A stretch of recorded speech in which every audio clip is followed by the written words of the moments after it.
Be'ezras Hashem, we begin today another set of laws, the second one in this book, Hilchos Nedarim, the laws of vows. The last set of laws was called oaths, shvuos. This one is called Nedarim. What's the difference between an oath and a vow? So we're going to see that there's some differences in the way that you formulate the words, but primarily in concept, the difference is that a shvua, an oath, is an obligation that you take upon yourself. It's called in Talmudic literature the gavra. The obligation falls on the person. A neder is what's called the chefza. A neder directs itself to the object of the vow. So a shvua makes yourself obligated to do something. The vow makes the object forbidden to be benefited from by you, as we're going to see in great detail in the next, I believe it's 13 chapters of these laws. So as the Rambam always does, he begins by telling us which mitzvahs are going to be discussed in this set of laws. Yesh bichlalan shalish mitzvahs. Included in this set of laws will be three mitzvahs. Shtei mitzvahs aseh, v'achas mitzvahs leis aseh, two positive mitzvahs and one negative, v'zehu pratan, and these are their details. Aleph, number one, sheyishmar moitza sefasav, v'yaseh kemoisha nadar.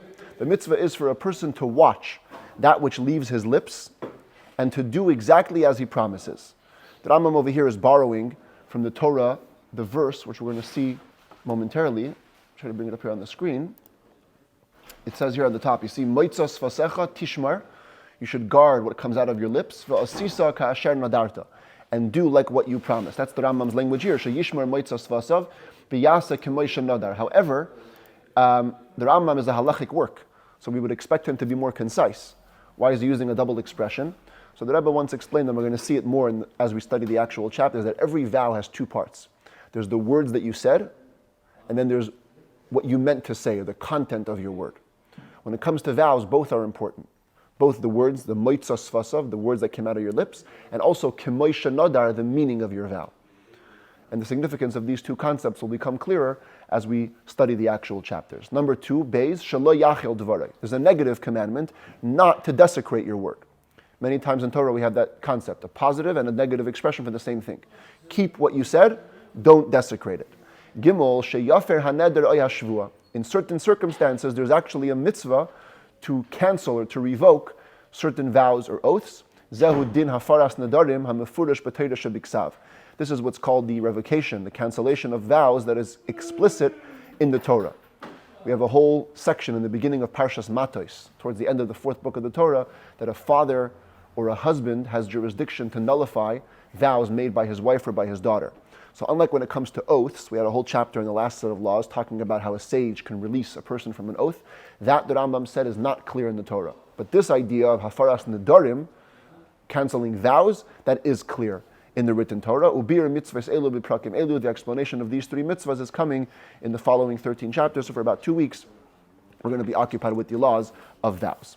It says the Rambam, Perek Rishon, chapter 1, general introduction. It's quite rare for the Rambam to do this, but because it's so important to the subject of the laws, the Rambam will spend 3 halachos, 3 full paragraphs, defining what these laws are going to be about. The Rambam introduces the subject as follows. Haneder nechlak lishtei machlekes. Vows can be divided into 2 categories. Hachelek harishon hu, the first category, is a situation sheyeser al atzmai dvarim hamutarim lei, where a person takes something which is permitted to him and makes it forbidden. Kegoin sheyaymar, for example, he might say, Peres medina plainis asurin alai kol shloishim yom. Any fruit coming from this country or this state is going to be forbidden to me for the next 30 days. I want to make a boycott against South Dakota. Any fruit that comes from South Dakota, I'm not going to eat for the next 30 days. Oy la'olam, or forever.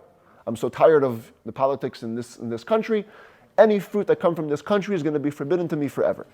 Oy min plaini mi peres ha'olam, or a specific category of fruits from the entire world. Let's say apples. I don't like apples anymore. I'm taking a vow that all apples are going to be forbidden to me. Oy peres elu asurin alai, or these fruit. You have a pile of fruit in front of you. You point to say, these fruit are forbidden to me. The point is, whatever formulation you used, b'chol lashen sheyeser, in any language, both conceptually and also physically, and English, Hebrew, doesn't matter. And any way you choose to express the prohibition, the bottom line is, some type of fruit has become forbidden to you in some type of way. By that declaration, he becomes forbidden to benefit from those fruit. V'afal pisha ein sham shvua klal, v'lei hazkaras shem, v'lei kinoi, even though he never made an oath, he never mentioned God's name, not even God's nickname. When it comes to oaths, shvua, you have to use Hashem's name in your sentence. Here, because you're declaring the fruit themselves forbidden to you, we don't require any other declarations. Just that statement is enough to have the vow come into effect. About such a category of vows, it says in the Torah, when the Torah introduces the laws of vows, it says, Lesser isar al nafshay. The idea of a vow is to declare a prohibition on your soul. Sheyeser al atzmai dvarim hamutarim. You're taking something permitted, and you're forbidding it upon yourself. V'cheinim amar. Similarly, if you would use the following words, and you would say, Harei hein alai isar. These fruits are a prohibition unto me. Harei elu asurim. That becomes prohibited, and this is the first category of vows. V'chelek zeh hu sha'ani kairei oisai nidrei isar. Says that Rambam, this category of vows is what I like to call nidrei isar, vows of prohibition, because they concern taking something permitted, making it forbidden. Says that Rambam alacha beis v'hachelek hasheni. There's a second category of vows. Hu sheyechayev atzmai bekarban she'ein chayev bay. It's very specific. It's a case where a person obligates himself to bring a sacrifice which he didn't have to bring. Some sacrifices you have to bring. You do a sin, you have to bring a sin offering. Yeah, but can you bring just a sacrifice? Yeah, there are some cases where you can just say, you know what, I'm feeling in the mood of bringing a korban, and you bring a sacrifice. So when you obligate yourself to bring that type of sacrifice, that's the second category of a vow. For example, a person might say, Harei olai lahavi oila. I take it upon myself to bring a burnt offering. Or Harei olai lahavi shlamim. Or I take it upon myself to bring a peace offering. Or mincha, or a flower offering. Harei behema zu oila oy shlamim. Or you can word it a little differently. Instead of saying, it's on me, you could say, this animal is going to be a burnt offering or a peace offering. The difference between the two expressions is v'ha'omer harei olai hu hanikra neder. When a person says, I take it upon myself, that's called in halacha a neder, a vow. V'ha'omer harei zu, if you use the word this cow is a sacrifice, hu hanikra nedava is called a donation. They're both under the general umbrella of the second category of vows. Specifically, one is called a vow, one is called a donation. The difference is v'hanedava v'haneder mimin echadu. Donations and vows are from the same type. Ela shehanedarim chayavin ba'achara yusan. But when you make a vow, you're obligated to carry the responsibility to replace it in case of loss. Let's say you said, I take it upon myself to bring a sacrifice. So you say, okay, where's the sheep you're going to bring? This is the sheep. The next day that sheep gets lost. Because you said, I take it upon myself, you never pointed to a specific animal, so if that animal gets lost, you have to replace it. But the donations, if all you said was, this sheep is going to be a sacrifice, so it's only that sheep. If that sheep got lost, you're not liable to carry the responsibility to replace it. Either way, about both of these types of vows, it says in the Torah,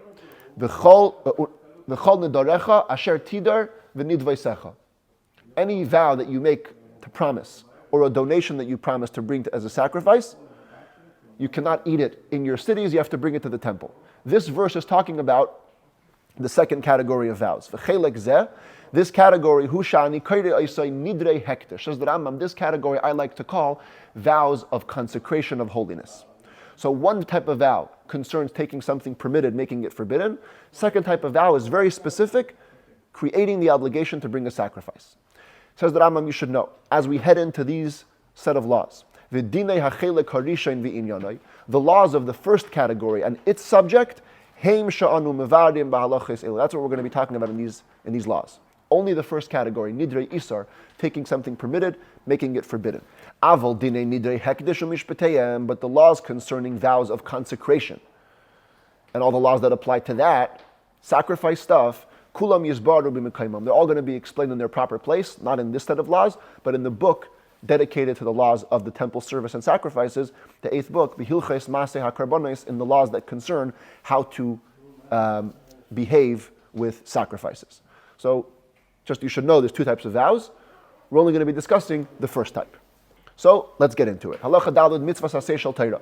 It's a biblical positive commandment, sheyekayem adam shvuasay nidre, that a person should fulfill his oath or his vow, bein shehaya min nidrei isar, bein shehaya min nidrei hekdesh, whether it was from the first type of vow, the vows of prohibition, or the second type, the vows of consecration. Shenemar, as it says, the verse we saw before. Moitzos vasecha tishmar ve'osisa ka'asher nadarta. Guard what comes out of your lips. Do as you promise. V'nemar, and it also says kechol hayotze mipiv yaseh. These words over here. You shall do whatever comes out of your mouth. Halacha hey. How do we go about forbidding something?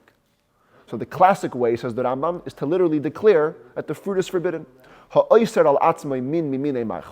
a person forbids upon himself a certain type of food, for example, he says, Te'enim asurim alai, figs are forbidden to me. Or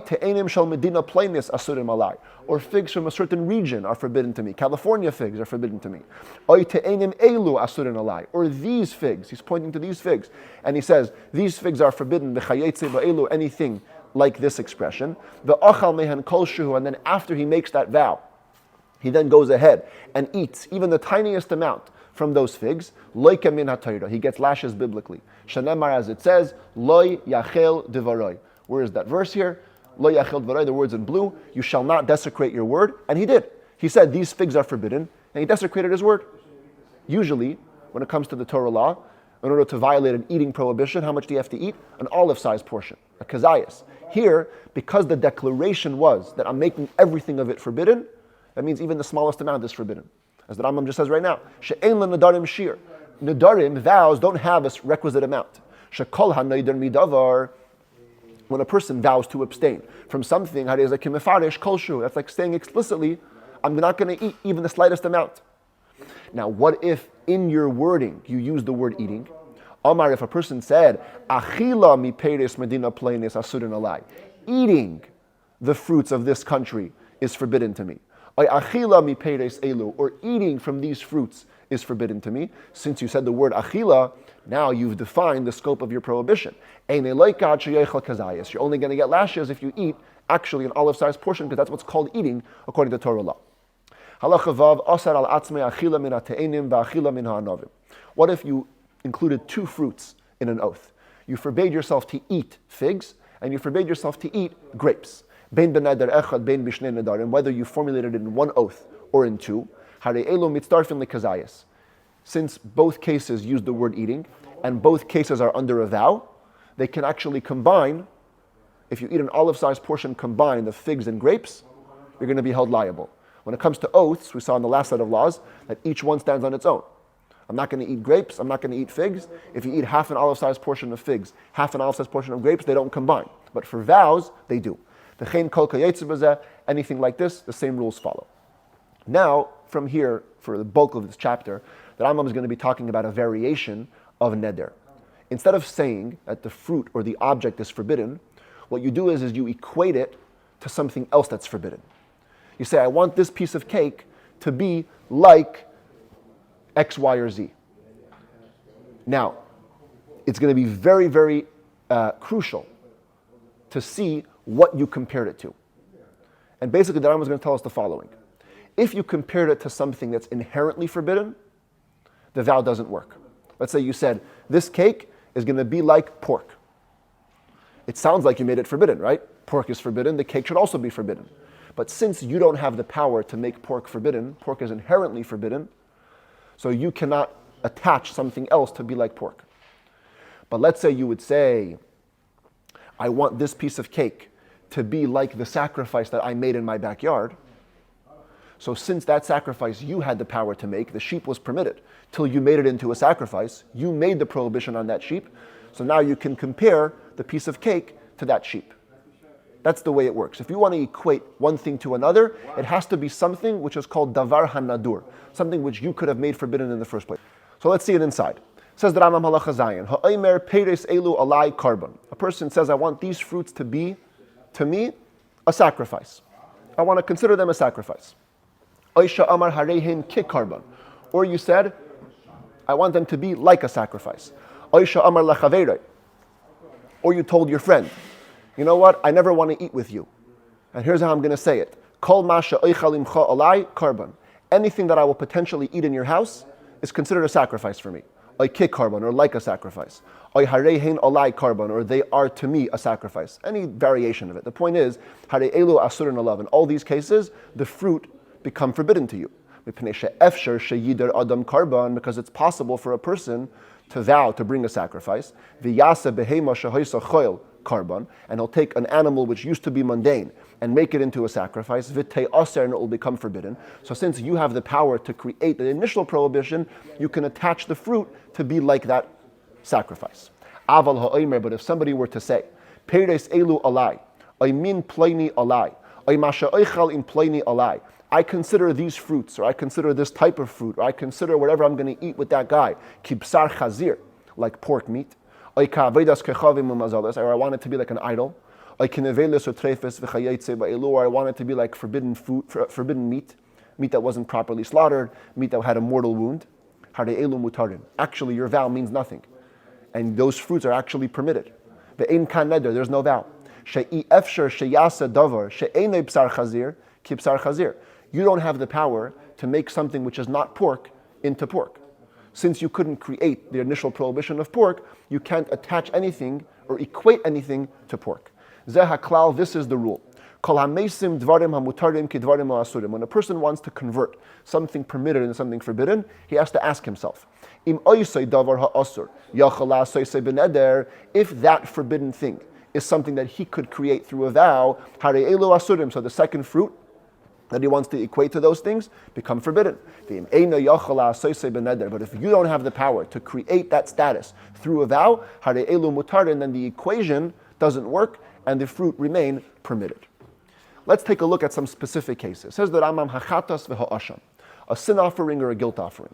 Sin offering or a guilt offering, you don't really have the power to make.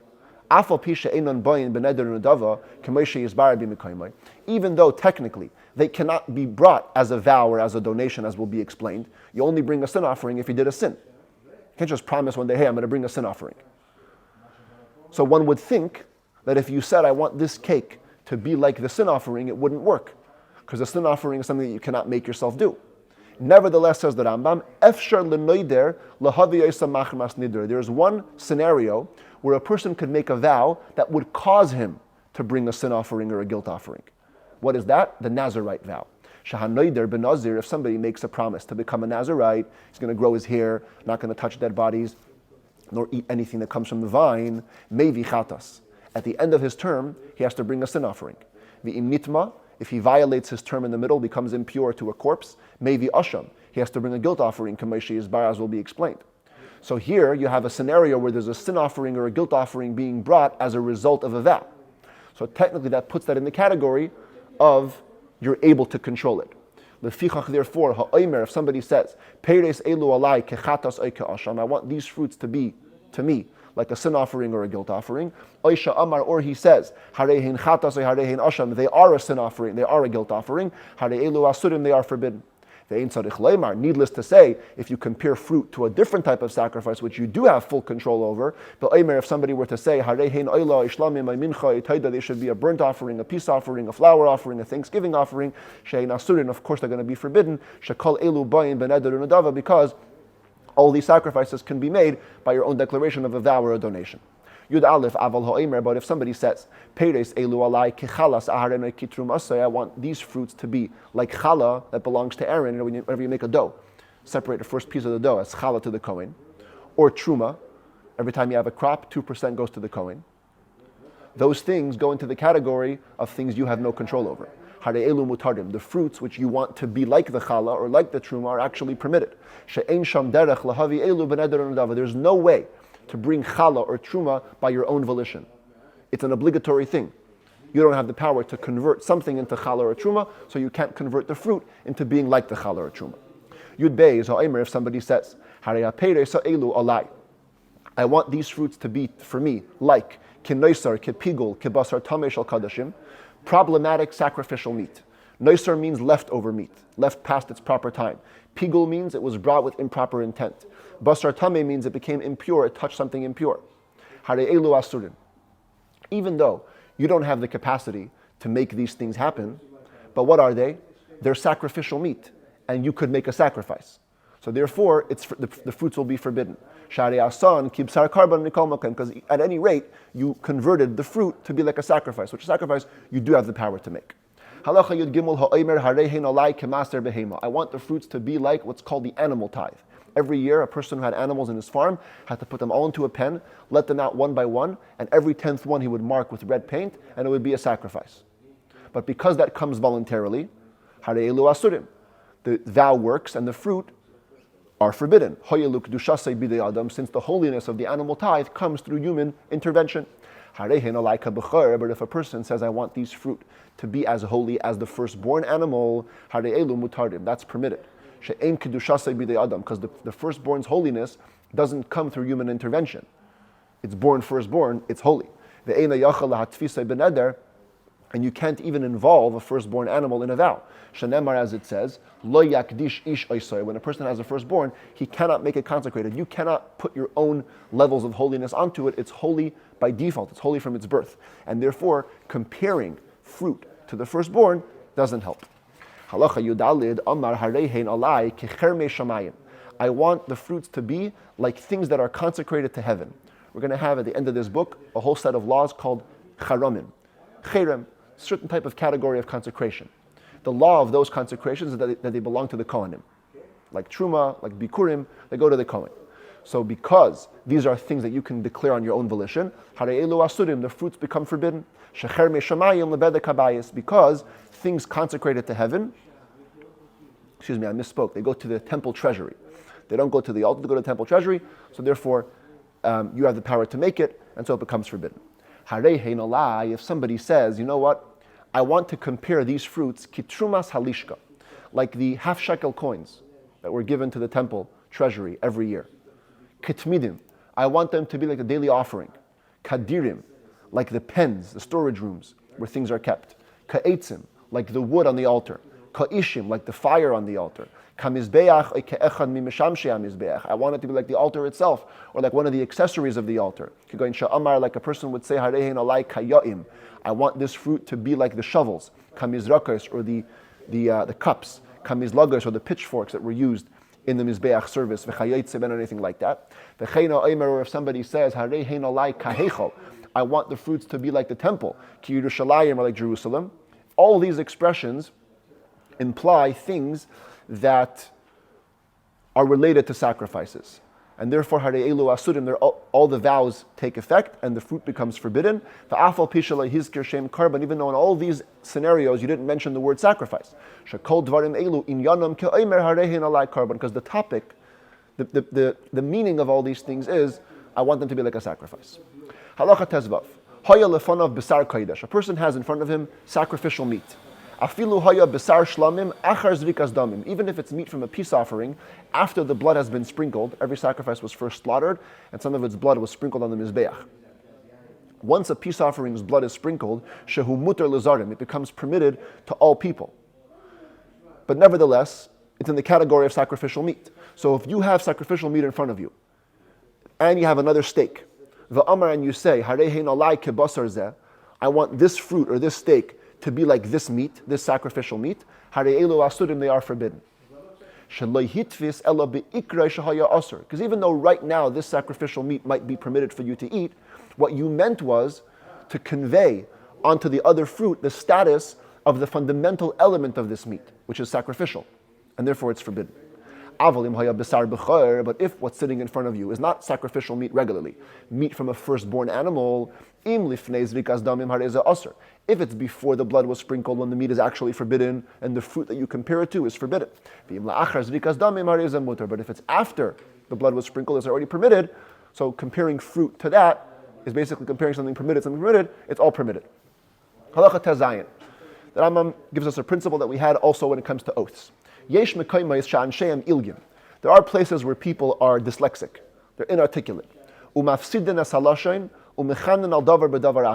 mess up the language and they give different names to different things that are not proper. Nevertheless, in that locale, you follow those nicknames. As long as you know somebody intends to make something into a sacrifice, even if the word he used wasn't carbon, it was a dyslexic variation of carbon, as we'll soon see, it doesn't matter. It becomes like a sacrifice, it's forbidden. What would that look like practically? Kol kinuye karban ki karban. All nicknames for sacrifice are like a sacrifice. Ha'omer, for example, a person says, harehein alai koinam koinoch koinos. Don't ask me how, but in some places they got from karban to koinam. Kainam was the word for sacrifice, or kainach or kainas. Hare elu kinuyin lekarban, those are nicknames for sacrifice. A person says, this cup of tea is kainam, it means it's forbidden. It's like a sacrifice. Cherek, cheref, cherech, if a person says these three funny words, which are basically a variation of cherem, consecration, hare elu kinuyin lecherem, they are nicknames for cherem. And if a person says this cup of tea is cherek, it's like cherem, it's like sacrifice, consecrated. In any similar cases, we always follow the language of the general populace in that place, in that time. In the same way you can forbid yourself to partake of something by using these nicknames, also making the initial sacrifice. You have a cow, and you say, this cow is going to be a kainam. You meant it's going to be a sacrifice. It becomes holy. But nicknames of nicknames, in other words, people were dyslexic, they called the sacrifice kainam. And people were even more dyslexic, and they called something else a variation of kainam. It was a variation of the variation, mutarim, that's permitted. Bein benidrei isar, bein benidrei hektish, whether it's the first type of vows, prohibition vows, or consecration vows. If somebody tells his friend, Masha oichal imcha lo yehei chulin, you don't directly use the word sacrifice, you use a negative term. You say, whatever I'm going to eat with you is not going to be mundane. That means it's going to be a sacrifice. Or lo yehei kosher, or it shouldn't be kosher. Or lo yehei dechei, it shouldn't be pure. Or lo yehei tar, it shouldn't be ritually pure. Hareze kemisha amalai, that's equivalent to telling him, kol masha oichal imcha yehei karban, whatever I'm going to potentially eat with you is a sacrifice. Show usher, and therefore it's forbidden. The vow takes effect. A person tells his friend, whatever I'll eat with you should be considered like impure sacrificial meat, or leftover sacrificial meat, or improper intent sacrificial meat. Hareza usher, it's all forbidden. Because these are variations, but basically mean you're making it into a sacrifice. What if you have some double negatives? The Rambam is going to give us now 15 cases, I believe it's here. Yeah, 15 different cases, which all bottom line mean sacrifice. A person tells his friend, loy chulin, loy oichalach. Not regular, not what I'm going to eat with you. Hareza kemisha amarloi, it's basically like telling him, masha oichalach, loy yehei chulin ela karban. What I'm going to eat with you is not going to be mundane, rather a sacrifice. So the commentaries say, loy chulin means, loy chulin, it's not mundane, it's a sacrifice, and therefore loy oichalach, therefore I won't eat in your home. V'cheinim amar, or if a person says, hakarban sha'oichalach, that which I eat with you will be the sacrifice. Karban sha'echalach, sacrifice, that which I will eat with you. Ki karban sha'echalach, like a sacrifice, that which I will eat with you. Hareza asr. In all these cases, you've compared the food to a sacrifice in one form or another. It's all forbidden. Aval ha'imr, but if a person says the opposite, hakarban lo echalach, the sacrifice I will not eat with you. Ki karban lo echalach, like a sacrifice I will not eat with you. For a sacrifice I will not eat with you. Sacrifice I will not eat with you. Not a sacrifice I won't eat with you. Kol elu mutarim. In all these cases it's permitted. She'ein mashma dvarim elu, because the meaning of these words is nothing but ela shenishba bekarban shelo yechal hazeh. You're swearing by a sacrifice that you're not going to eat with this guy. Sacrifice, I'm not going to eat with you. You're not imposing the status of a sacrifice on the food. When you take an oath and invoke a sacrifice, it's nothing. An oath has to be with Hashem's name. Or you're saying, I'm not going to eat with you sacrifices. That's okay. That means you are going to eat with me regular food. So there's no actual prohibition. A person says, what I eat with you will be regular. The regular food, that which I will eat with you. Like regular food, that which I will eat with you. I swear by regular food that I won't eat with you. I swear by the regular food I won't eat with you. Like regular food I won't eat with you. It's all permitted. You've never equated something permitted to something forbidden. But somebody says, that which I will eat with you will not be impure sacrificial meat. That which I eat with you will not be leftover sacrificial meat. That which I eat with you will not be leftover, will not be improper intent sacrificial meat. Usr, it's forbidden. Even though it sounds like you're comparing it to something not forbidden, the meaning is you have to invert the word loy to later in the sentence. Davar sha'oichal hu sheyiyeh pigolei tameh. What I'm going to eat is going to be improper sacrificial meat or impure sacrificial meat. Lefichach loy oichalach, therefore I won't eat with you. So not loy tameh, oichalach, but rather loy, it's no good, it's like impure, and therefore I'm not going to eat with you. Chav beis, baheichol she'oichalach. A person says, in the temple, that which I eat with you. It's all funny expressions, but they all mean kaheichol. Okay, kaheichol. It'll be like the temple, that which I eat with you. Heichol she'oichalach. Temple, that which I eat with you. Loy heichol she'oichalach. Not like the temple that I won't eat with you. Asur, it's all forbidden. Because again, temple is like sacrifice. Heichol she'loy oichalach. I swear by the temple that I won't eat with you. Ka heichol she'loy oichalach. I swear like the temple that I won't eat with you. Loy heichol she'loy oichalach. It will not be like the temple, therefore I won't eat with you. Mutter, it's all permitted. Shezek kimisha nishba b'heichol she'loy oichalach. These are scenarios where a person is swearing by the holiness of the temple that he won't eat with a friend, which is meaningless. V'chein kol kayetziv is anything like that. Point is, of all these variations, you understand that as long as you don't equate directly to a sacrifice, it's permitted. Ha'omer lachavere. Let's discuss the meaning of some Hebrew words. A person tells his friend, Mudar ani mimcha. I am under a vow from you. That means, mashma davar zeh shalei yadaber imay. The Talmud says this means you're not going to speak with him. The word mudar means I'm not talking to you. Mufrash ani mimcha. If you say I'm separated from you, mashma shelo yisa v'yitin imay. The meaning is you're not going to do business with him. Miruchak ani mimcha. If a guy says I'm distanced from you, distance means mashma shelo yeshev ba'arba amosav. It means you're not going to sit in 4 amas, 4 cubits, about 6 feet of him. That's what these words mean. They have specific halachic connotations: speaking, business, and space. If a person tells a friend, me and you, we're going to be like excommunication, which is the Aramaic word for excommunication. That also means I'm not going to sit in 6 feet of you. But if a person tells him, if he uses the word mudar in the context of eating, I'm under a vow that I'm not going to eat with you. Or I'm separated from you that I'm not going to eat with you. Or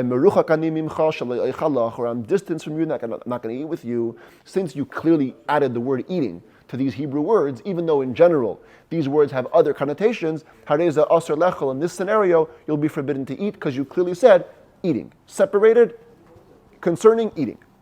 If you were to even derive benefit from an olive-sized portion of any of his possessions, you get lashes on account of violating your word.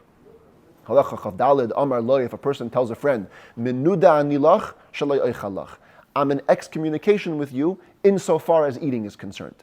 Again, you use the word eating, so you've qualified your vow to only mean eating. You cannot eat with him.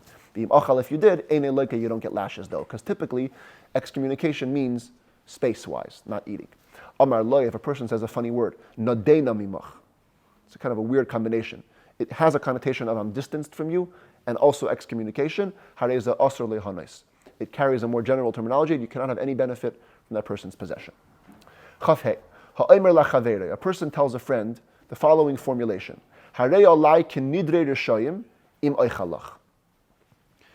If I eat with you, I'm going to obligate myself to bring the vow offerings brought by wicked people. What was that? Now, what does that mean? Sheminidreihem nadir v'karbanu shvua. Sheminidreihem nazir v'karbanu shvua. Wicked people are people who make Nazirite vows and force themselves to bring sacrifices and make oaths. You're not supposed to. But he says, I'm taking upon myself that I'm going to bring something like the wicked people bring if I eat with you. The ochal. And then he eats with his friend, chayav bekula, and his vow is effective. He has to bring all those things that he promised. If a person says, I promise to bring a donation that's usually brought by kosher people, including Nazirite vows, sacrifices, you're liable if you ate to bring those sacrifices. Omar, if a person says, I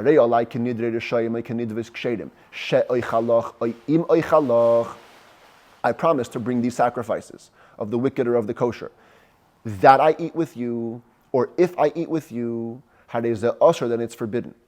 You've compared the food to those sacrifices. Even if you weren't explicit what the sacrifices were. Amar kenidrek shedim, if you use the word neder and kosher people's vows, Loinis chayav biklum, you aren't liable to anything. She'ein hakshedim noidrim b'derech isur v'kas. Kosher, pious Jews never made vows in a way of anger or prohibition. The only vows they made were to bring voluntary sacrifices. Amar kinidrei rishoyim hareini. If a person says, I am like the vows of wicked Jews, who might bring a sacrifice or a promise out of anger. And there was a Nazirite passing by him, chayav ben nazirus. He has obligated himself with a Nazirite vow. Because we assume that what you meant was, I'm going to be like that guy passing by me. I promise to bring what a vow would be for a wicked person. Chayav karban, you're liable to a sacrifice. If a person says, I swear by the sacrifices brought by wicked people that I won't eat with this guy, that's liable to an oath. Because basically you're saying, I swear by those sacrifices that I won't eat with this guy. A person swears using the Torah scroll. You say, these fruit are like this Torah scroll. It means nothing. Doesn't even have to go to an oath, to a sage to release it. Huh? No, because you didn't use the word shvuah. It's not a useless oath, but Torah is not a forbidden entity. So it's not like making fruits forbidden. The intent is not applied to that? No. Why would anybody say that? Yeah. It sounds like so pathetic. I'll tell you why. If a person has a Torah scroll and he thinks it's holy, he wants to make his fruit holy. It's like, you know what? I want these fruit to be as holy as the Torah scroll. Okay, it's holy, but it's not forbidden. So you don't become forbidden to eat the fruit. You don't even have to go to a sage to release it. It's literally meaningless. Unless he was an ignoramus, we want him to take it more seriously, so we'll tell him he has to go to a sage to release it. So they don't treat vows flippantly, we'll make him go to the sage. But really, you don't have to go to the sage. But if a person says, I want these fruits to be like that which is written in the Torah scroll, now the fruits are forbidden. Why? Because what does it say in the Torah? In the Torah, it talks about prohibitions and vows. Person picks up a Torah scroll and makes a vow while holding it. That's equivalent to making a vow by what's written in it. Because you picked it up for the express purpose of the vow, you probably meant to convey the level of holiness of what's written in the Torah to the fruit. A person tells a friend, Nashkin v'nishna perek. Let's get up early and learn some Torah together. Alav lahashkin v'likres. That statement is like a vow. You must get up early and learn the Torah. It's like a vow. Even though you never expressed it as a vow, doesn't matter. Special thing for Torah study. See how important Torah study is. A person tells his wife, I want to consider you like my mother or my sister. Can't have relations with the mother or sister. You're basically saying, I don't want to have any more relations with the wife. Or you say, I want you to be like forbidden fruits or forbidden mixtures in a vineyard. That's like saying about fruit, it's like pork. You cannot compare something permitted to something inherently forbidden. The same way in that scenario, you'd be permitted to eat the fruits, as we explained. You're also permitted to keep on being with your wife. But if you said, I take a personal vow to abstain from pleasure with you, or the pleasure I derive from intercourse with you is forbidden to me, then she's actually forbidden. As we'll explain, this can cause problems. You have to stay away from your wife in these cases. Because here, you didn't compare her something inherently forbidden, you imposed a new prohibition. And a vow from abstention from your wife is like a vow of prohibition on fruit. The vow takes effect.